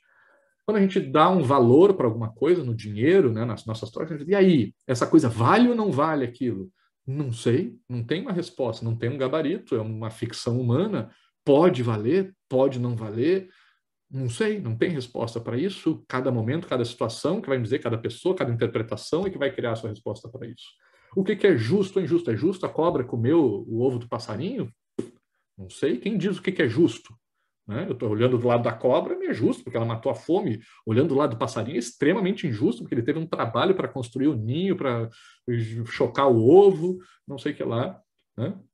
Então, é ao mesmo tempo uma coisa e outra. Cria-se uma tensão entre duas realidades possíveis, que esse cara aqui, Hegel, né, explica muito bem, trazendo aqui para a nossa área acadêmica, né, é um dos... claro, já, o método dialético, como eu disse para vocês, Sócrates, o método socrático é dialético, Platão usa dialética na sua estrutura dos seus livros, né, tem até pessoas, né, anteriores aí a Sócrates que já usavam, já analisavam, né, a partir de perspectivas dialéticas, mas o Hegel, sem sombra de dúvidas, é um dos grandes dialéticos da nossa história, né, desenvolvendo o método histórico dialético, onde ele vai analisar a história, né, todo o processo histórico como sendo um fluxo, né, entre dois opostos, opostos, mas complementares, né, e acho que a sua principal figura aqui, que ele usa para exemplificar essa dialética ao longo da história, é a relação entre senhor e escravo, né, onde ele vai dizer que no mundo as pessoas ocupam ou o papel de senhor ou o papel de escravo, né, ou de opressor ou de oprimido. E que é engraçada essa relação entre senhor e escravo, né? Sei lá, eu aqui sou o professor de vocês, eu sou o senhor, vocês são meus escravos, porque eu mando na disciplina, porque sou eu que dou a nota no final do semestre. Então vocês dependem de mim para serem aprovados. Por esse aspecto, eu poderia dizer que eu sou o senhor e vocês são os escravos. Por outro lado, né, é curioso que, mesmo nessa nossa relação, eu dependo de vocês. O fato de eu ser a professora, vocês me avaliam, né? Vocês podem ir lá na coordenação do IPOL e dizer, olha, o professor Maurício está dando uma aula, está falando um monte de bobagem lá, a aula dele é muito chata, ele não para de falar, eu queria participar mais, não consigo, só ele fala, que cara chato, né? Ele passa do horário das aulas dele, uma bosta essa aula do professor Maurício, arruma um professor melhor para mim. E aí vão me mandar embora. E aí vocês é que mandam, porque vocês são os meus, entre aspas, clientes, né, da minha aula. Então vocês é que podem, de certa forma, dizer como que eu tenho que trazer a aula para vocês. E aí vocês são os senhores, porque vocês que mandam, e eu que obedeço, porque eu que tenho que me adequar para vocês. Né? Ou se numa outra relação, né, a gente pode inverter os papéis, dependendo da análise que a gente faz, a gente pode ocupar o papel de senhor ou de escravo na nossa sociedade. Mas o Hegel vai dizer, o que é interessante disso, é que essa relação entre senhor e escravo, ela se retroalimenta, um depende do outro. O senhor não consegue ser senhor se não existirem escravos. Né? Ninguém consegue ser opressor se não tiver alguém para oprimir. Né? O cara não consegue mandar em alguém se não tiver ninguém para dar ordem. Se for o náufrago lá sozinho na ilha, o cara não consegue mandar em ninguém, não consegue ser senhor de ninguém se não tiver alguém para ele mandar. E o escravo também não pode ser escravo se não tiver alguém que mande nele. Então, é uma relação, a relação entre senhor e escravo, interdependente. Um depende do outro. Por isso, Hegel depois vai desenvolver a ideia, né, de que para se libertar disso, ambos precisam não querer mais essa relação. Tanto os senhores precisam dizer, olha, eu não preciso mais de alguém para me servir, né, para trabalhar para mim, e o escravo também diz, eu não preciso de alguém que mande em mim e que seja meu dono, né, para que ambos possam efetivamente se tornarem livres. Né? Vocês sabem, eu imagino que Hegel, né, foi uma das principais influências para Marx, que também usou, né, um método histórico dialético, mas não uma visão idealista como Hegel, né, não no mundo das ideias, mas no mundo mais das coisas, mais material. Né? Então, por isso, o Marx vai trazer o seu materialismo dialético, explicando a luta de classes, onde ele vai trazer uma relação muito parecida também, né, do proletariado e da burguesia, né, combatendo, lutando, criando a luta de classes, servindo como motor da história, uma relação muito parecida aí nessa lógica dialética que ele traz de Hegel. Eu trouxe aqui para vocês um memezinho que rolou aí esses tempos, de vez em quando aparece na internet, né, sobre aqui o patrão xingando o cara, que o pai de família, né, nessa família tradicional aqui, Então, o senhor aqui é o chefe e o homem ali de terno azul é o escravo. E aí, quando o cara chega em casa com a mulher dele nessa relação patriarcal aqui, né, nessa sociedade mais machista, reproduzindo aqui o machismo da nossa sociedade, o homem descarrega, né, a sua frustração na mulher, e aí ele passa a ser o senhor e a mulher passa a ser o escravo. Aí a mulher chega na criança que pintou ali na parede e também assume o papel de senhor e transforma o filho no escravo.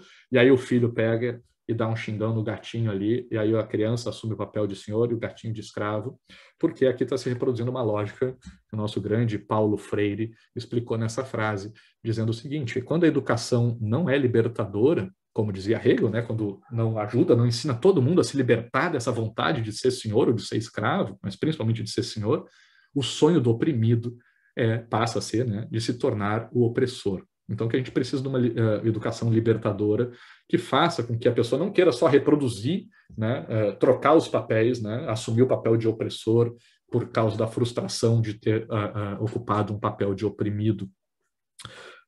E isso cria essa relação dialética, então, entre ambos, que eu acho que é fruto, né, essa ideia de opressor e oprimido também é uma ficção, né, fruto da nossa linguagem ficcional. Né? Quem diz que tem o opressor e oprimido na natureza? É a gente que cria essas duas categorias e que daí, quando cria elas, a gente tem que dizer, e aí? Né? Nessa situação, o professor Maurício é mesmo o opressor ou ele é o oprimido? Como que é? Aí cria essa tensão do ser e do não ser. Né? Eu gosto muito de usar aqui um pêndulo, eu usei no meu TCC lá do direito, né, para explicar a relação entre o público e o privado, mas eu acho que tem muitas coisas na política, principalmente, que acontecem assim, né, de que essa relação dialética cria uma lógica muito parecida com que a lógica da física faz num fenômeno de um pêndulo, né, que tem uma bolinha pendurada numa corda aqui no teto, e se eu pego essa bolinha e eu puxo aqui, deixa eu ver para vocês, é a esquerda, né, na tela de vocês, se eu puxo para cá, eu acho que é isso, esquerda, tá? Se eu puxo essa bolinha para a esquerda, chega um momento onde, se eu paro de exercer força nela, ela vai e passa do centro, né? No estado de repouso ela está aqui no centro, mas se eu puxo ela para a esquerda, ela acaba indo para a direita, né? Na mesma distância que percorreu aproximadamente. O quanto eu puxar essa bolinha para a esquerda, eu crio nela aquela energia potencial gravitacional, né, que a gente tinha comentado, né, faz com que ela vá para o lado oposto. Né? E isso tem muito a ver com a lógica dialética. Se eu puxo ela um pouquinho só para cá, ela vai para a esquerda, ela vai só um pouquinho para a direita. Agora, se eu puxo ela muito para a esquerda, ela vai muito para a direita. Tá? Eu acho que isso explica alguns fenômenos políticos que a gente tem.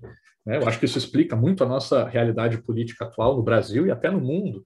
Né? Se a gente tem alguns governos de esquerda durante um tempo e eles acabam implementando muito políticas, valores, né, de esquerda, vai se criando as condições favoráveis para que haja uma reação de direita e a gente passe a ter governos de direita. A gente já viu na Argentina e agora parece que nos Estados Unidos, óbvio que esse esquerda e direita a gente vai ver melhor, né, vai aprofundar melhor o que significa, mas pelo menos nessas categorias polarizadas, né, de opostos que a gente está trabalhando, podemos dizer que saímos de um Obama de esquerda para um Trump de direita e agora fomos para um Biden de esquerda, né? Enquanto também Kirchner, Macri e agora de volta para o governo de esquerda, não me lembro o nome do presidente argentino, saímos aqui de um Lula, Dilma para um Bolsonaro, não sei o que será que vai acontecer em 2022 ou depois, não é uma ciência exata, não quer dizer, óbvio, vocês sabem, né, que não existe essa alternância exata de poder, mas sim de que o movimento político, num sentido, ou social, num sentido, crie as condições, né, para que se vá no sentido oposto. Eu sei que eu estou estourando meu tempo, mas vou pedir um pouquinho de paciência só para vocês, para eu dar uma última explicação sobre isso. Eu gosto, às vezes, de usar uma analogia sobre futebol, pessoal. Né? Eu acho que isso explica bem essa relação dialética do pêndulo, né, que a gente está tentando analisar por aqui. No futebol, aqui nos anos 50, 60, o Brasil foi campeão do mundo pela primeira vez em 58, e a final da Copa do Mundo de 58 foi 5-2, Brasil e Suécia. Né? 7 gols na final. Porque na época, né, de Pelé, Garrincha, aí na foto é o Garrincha, né, então o futebol era muito de ataque, os jogos era goleada, todos os jogos cheios de gols, pelo menos, né, generalizando aqui, trazendo uma tendência. Porque o futebol, a ideia que se tinha no futebol era de que o futebol ganha o time que melhor ataca. Para ganhar um jogo, vai para cima, cara, vai com tudo, ataca com tudo, que é assim que se ganha um jogo de futebol. Depois de um tempo, na Copa de 94, lá nos Estados Unidos, o Brasil foi campeão do mundo de novo, foi tetracampeão, né? O famoso lá, Galvão Bueno gritando é tetra, sai que é tua, Tafarel, foi tudo dessa época, né? Com o Baggio aqui chutando esse pênalti para fora. Por quê? Porque a decisão da Copa do Mundo, na final, foi nos pênaltis. Eu acho, não sei se foi a semifinal, as quartas também foi nos pênaltis, acho que a Holanda, era tudo empate, velho. Era o time do Zagallo, desculpa, o time do Parreira, cara, só empatava, velho. Por quê? Porque o futebol nessa época tinha mudado totalmente a lógica. A lógica de que era o caminho para se ganhar um jogo de futebol é tendo uma boa defesa, é destruindo o jogo adversário, impedindo o outro time de jogar. É assim que se ganha um jogo de futebol, né? Depois a gente vai lá agora para o futebol do Tite, né? Como é que era o futebol do Tite, da seleção do Tite? Era os jogadores polivalentes, né, que fazem mais de uma função. O jogador tem que saber defender e atacar ao mesmo tempo. O Tite valoriza muito os jogadores que façam várias funções, né, que consigam ajudar o time tanto na defesa quanto no ataque, uma certa forma de equilíbrio. Mas existe uma explicação sobre isso, dessa dialética, que eu vou explicar agora no nosso último slide para vocês mais profundamente, que fala o seguinte: o equilíbrio nessa relação dialética não é o meio termo, não é o morno, né? Não é esse equilíbrio do Tite, de fazer os dois, né? Porque tu acaba não fazendo bem nenhum dos dois. E sendo meio do que os meus algozes lá de 2019, o time do Flamengo, do Jorge Jesus, eu acho que fazia muito bem isso.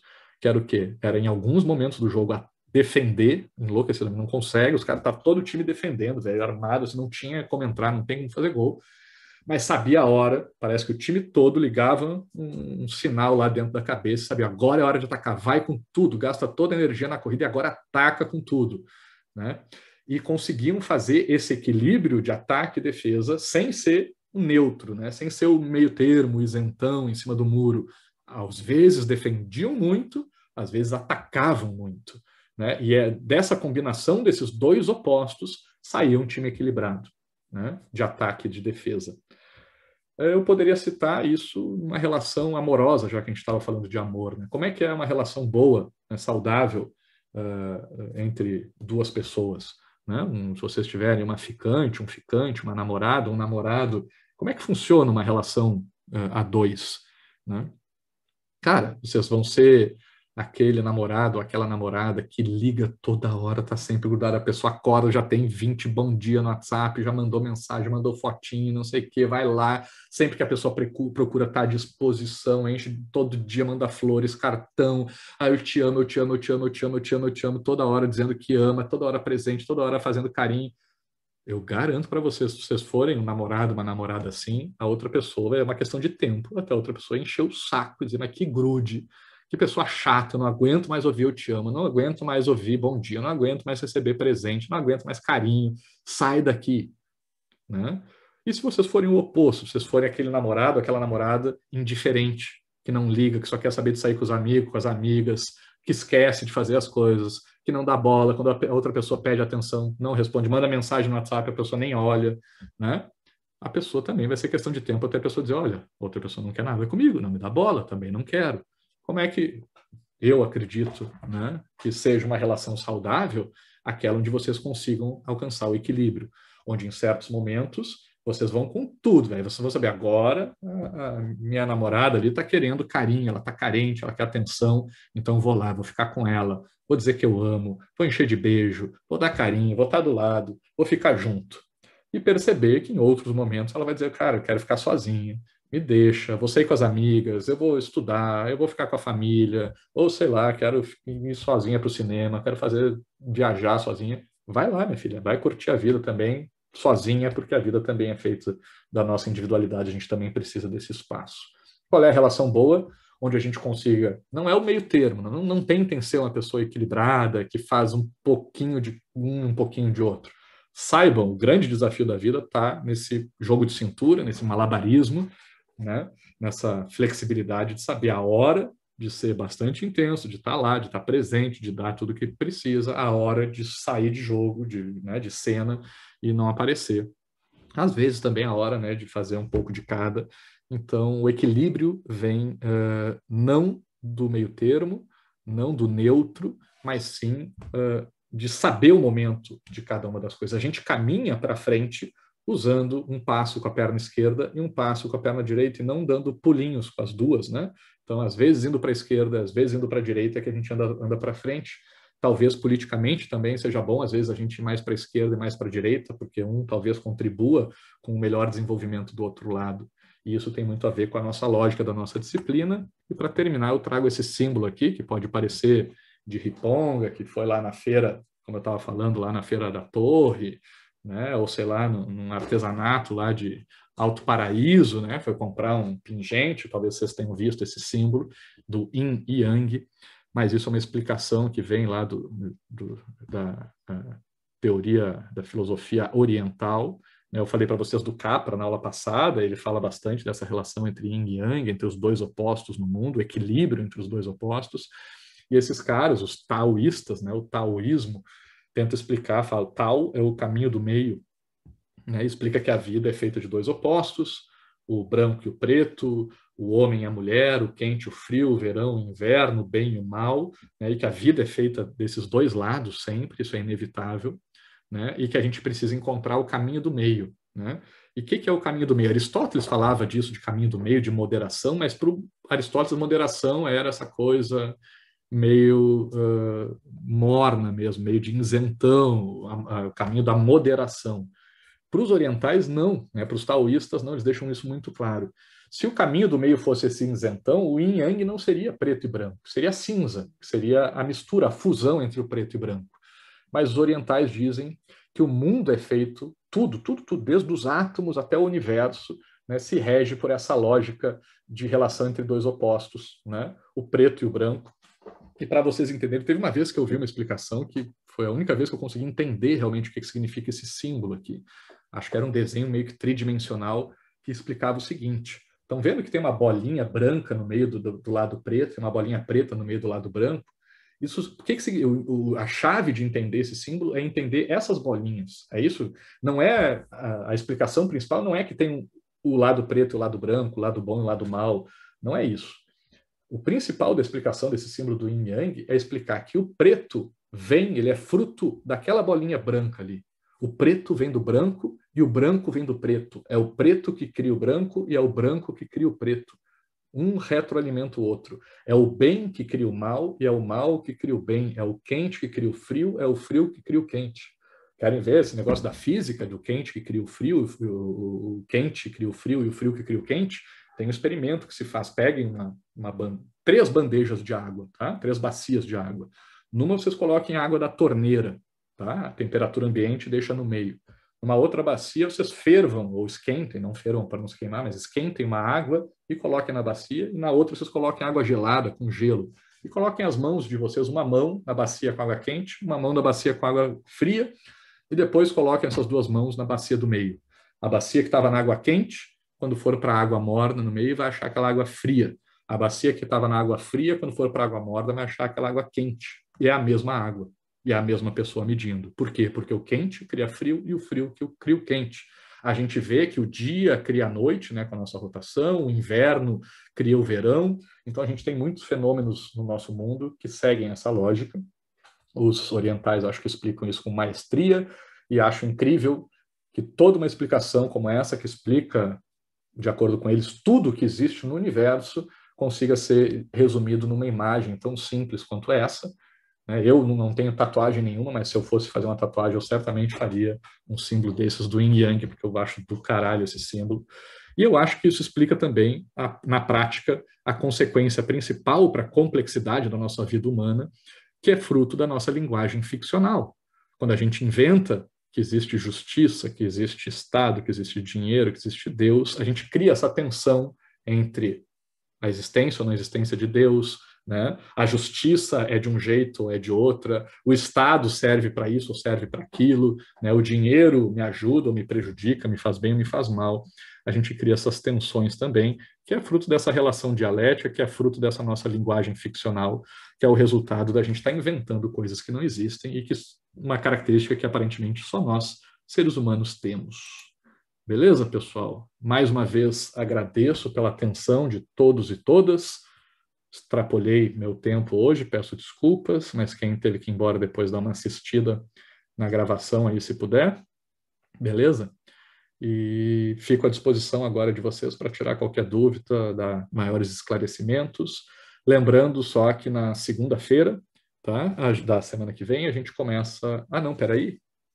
Agora a segunda é feriado, não estava previsto, tá? No calendário da UNB, que seria feriado, mas como tinha terça e quarta como feriado, não sabia se ia ter feriado aqui no DF ou não, eu não computei segunda-feira. Não sei se vocês vão fazer alguma coisa ou não no feriado, eu vou ficar aqui trabalhando, mas achei que isso ia complicar se botasse aula na segunda, então deixei segunda como feriado, quarta também, então na outra semana, deixa eu ver aqui que dia que cai. Dia 15, segunda-feira que vem, dia 17, não teremos aula, então na outra segunda-feira, dia 22 de fevereiro, a gente volta, tá? Tendo aí sim nosso primeiro tema, né, sobre ética deontológica e ética utilitarista, onde a gente vai ver que também a ideia, esses dois conceitos de ética são fruto dessa linguagem ficcional, e vamos ver na prática agora, começar a experimentar exemplos de como que essa dialética, esse ser e não ser, esse yin e yang, né, essa complementariedade aí acontece em cada um dos temas que a gente vai trabalhar. Beleza, pessoal? E aí na quarta-feira vai ser aula com vocês, já o primeiro debate, então não percam a aula de segunda, aí, dia 22, porque vai ser fundamental para vocês participarem, requisito, inclusive, para vocês poderem ganhar os pontos do debate oral e dos argumentos escritos. Beleza? Agradeço a todos e todas, bom feriado aí de carnaval, seja lá o que vocês forem fazer, tomem cuidado aí, né? Quem for se aventurar fazendo qualquer coisa. E fico à disposição agora para tirar qualquer dúvida ou explicar qualquer coisa melhor. Obrigado, pessoal.